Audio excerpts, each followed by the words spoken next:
ప్రస్తుతం కొనసాగుతున్నటువంటి ఒక బడ్జెట్ సమావేశాలలో రాష్ట్ర ప్రభుత్వం రేవంత్ రెడ్డి గారి నేతృత్వంలో ప్రజలను ఏ రకంగా తప్పుదోవ పట్టిస్తూ ఉన్నారు, ప్రజలకు ఏ రకంగా అబద్ధాలు చెప్పి మోసపూరితమైనటువంటి ఒక వైఖరికి పాల్పడుతున్నారు అనే అంశాన్ని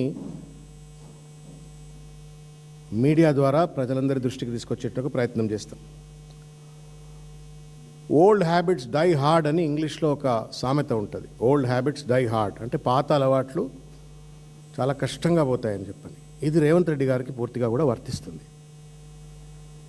అబద్ధాల పునాదుల మీద రాజకీయం చేసి మోసాల పునాదుల మీద వీడిని తొక్కుకుంటా అధికారంలోకి వచ్చినాని గొప్పలు చెప్పుకునేటువంటి రేవంత్ రెడ్డి గారు తన స్వీయ నైజాన్ని ఆఖరికి పవిత్రమైనటువంటి ఒక ప్రజాస్వామిక దేవాలయమైనటువంటి ఒక అసెంబ్లీలో, శాసన మండలిలో, శాసనసభలో కూడా ఆ రకమైనటువంటి ఒక దుర్యోధన అహంకారంతో విచ్చలవిడి అబద్ధాలు ఆడుతూ తెలంగాణ సమాజాన్ని తప్పుదోవ పట్టించినారు. కేసీఆర్ గారి పైన, గత బీఆర్ఎస్ ప్రభుత్వం పైన పనిగట్టుకొని బురద జల్లేటువంటి ఒక ప్రయత్నం చేసి తన అసమర్థతను కప్పిపుచ్చుకునే ప్రయత్నం చేసినారు. మిత్రులారా, నేను మీకు ముందు ఒక చిన్న వీడియో చూపెడతా. నేను రేవంత్ రెడ్డి గారి నైజం ఎందుకు అన్నా అనడానికి దయచేసి ఆ వీడియో చూడాలని చెప్పని కోరుతున్నాను. నేను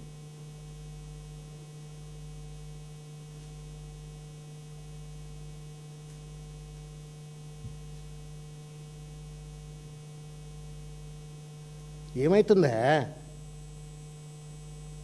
కొత్త పిల్లగాళ్ళు చేసినట్టు చేస్తున్నారు.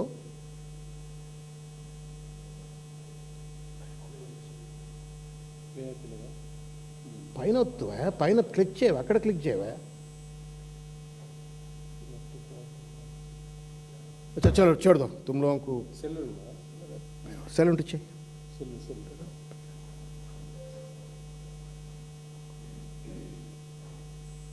నువ్వెందుకు కూర్చున్నావు ఆయన గొప్ప చెప్పక?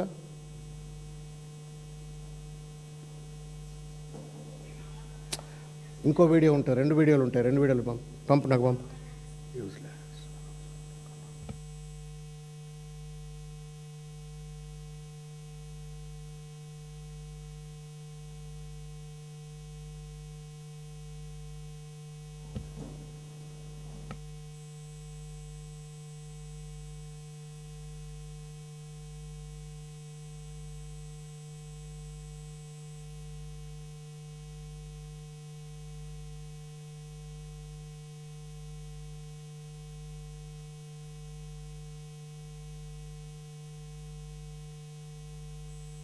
మీ దగ్గర నుంచే గుంజుకుంటాం. మీకు ఆ మాత్రం తెలియదా?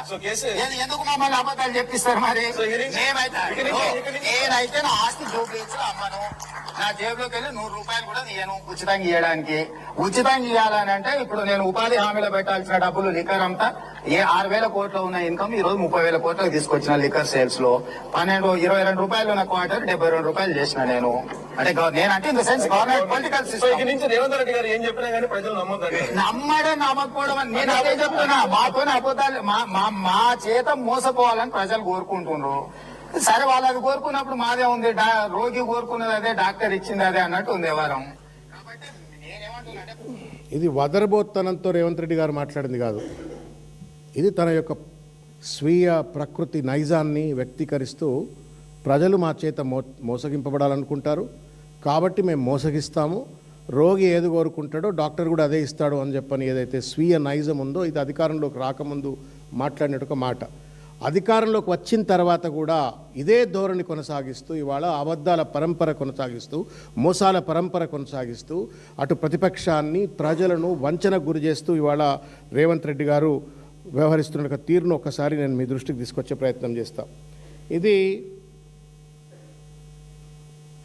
27 నెలలలో మేము తెచ్చిన అప్పు 3,47,294 కోట్ల అధ్యక్ష. మేము తెచ్చిన అప్పు మమ్మల్ని అప్పు చేసింది అంటున్నారు అధ్యక్ష. నేను అది కూడా చెప్తా అధ్యక్ష. ఎప్పటి నుంచి 1/12/2023 నుంచి అధ్యక్ష, బాగా సభ్యులందరూ వినాలి.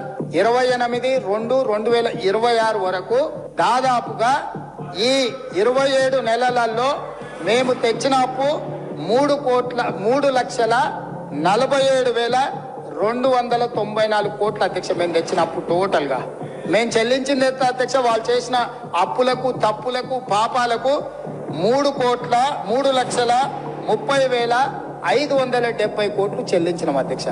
మేము చేసిన అప్పులు మొత్తము వాళ్ళు చేసిన తప్పులకు, అప్పులకు, అసలుకు మిత్తికి కట్టడానికి పోయింది అధ్యక్ష. నికరంగా ప్రజల కోసం వాడింది కేవలం 17,000 కోట్ల రూపాయలు అధ్యక్ష.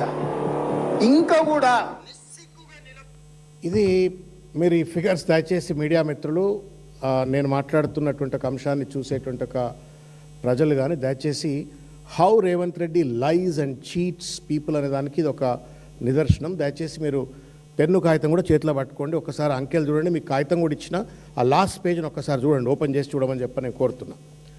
లాస్ట్ పేజ్ మీరు ఒకసారికి వెళ్ళండి. ఆయన ఏం చెప్పినారు రేవంత్ రెడ్డి గారు? 3,47,000 కోట్ల రూపాయల అప్పు నేను తెచ్చినా అని చెప్పినారు కదా. ముఖ్యమంత్రి నోట్ల నుంచి మాట వస్తే ఏంటది? ఫత్వా. సొల్లు మాటలు మాట్లాడడానికి వీలు ఉండదు. It has to be substantiated. Any word that is expressed by a chief minister on the floor of the legislative assembly, which is the temple of democracy, he is supposed to substantiate with the data, or whatever the data official record says, that only he is supposed to talk. అందులో ఏది ఉంటే ఇదే మాట్లాడాలి, ఇందులో ఉన్నది అందులోనే ఉండాలా. ఈ రెండింటికి వ్యత్యాసం ఉండడానికి వీలు లేదు. ఏమన్నారు? 3,47,000 కోట్ల రూపాయల పైచిలకు నేను అప్పు తెచ్చినాను, దాంట్లో నేను 3,30,000 కోట్ల రూపాయల అప్పు కట్టినాను అని చెప్పినారు. మిత్రులారా, ఈ పుస్తకం తెలంగాణ సోషియో ఎకనామిక్ అవుట్లుక్ అన్న. ఇది తెలంగాణ సోషియో ఎకనామిక్ అవుట్లుక్. ఈ పుస్తకంలో నేను I'm guiding you, driving you. ఇది కూడా వెబ్సైట్లో మీకు దొరుకుతుంది, స్టేట్ లెజిస్లేచర్ వెబ్సైట్లో దొరుకుతుంది, లేకపోతే గూగుల్లో ఎక్కడైనా దొరికినా కానీ దొరికిపోతుంది. 66వ పేజ్ అనుకుంటా. మీరు ఒకవేళ కనుక 66వ పేజ్ మీకు ఇచ్చింది, నేను కాపీ ఇచ్చింది ఇగో ఇదే పేజ్ మీకు ఇచ్చినటువంటిది, 63rd పేజ్. ఇది 63వ పేజ్. ఈ 63వ పేజ్లో మీరు చూడండి, రేవంత్ రెడ్డి గారు ఏమన్నారు? 3,47,000 కోట్ల రూపాయలు అప్పు తెచ్చినా అన్నాడు. ఈ రికార్డులో ఉన్నటువంటిది, అఫీషియల్ డాక్యుమెంట్లో రికార్డులో ఉన్నటువంటిది, అమౌంట్ రేజ్డ్ ఫ్రమ్ 1/12/2023 టు 31/12/2025. 31/12/2025 3,19,000 కోట్ల రూపాయలు. సరే, ఇంకో 12,000 కోట్ల రూపాయలు నేను even if I assume that జనవరిలో, ఫిబ్రవరిలో చేసిండు అనుకుంటే కూడా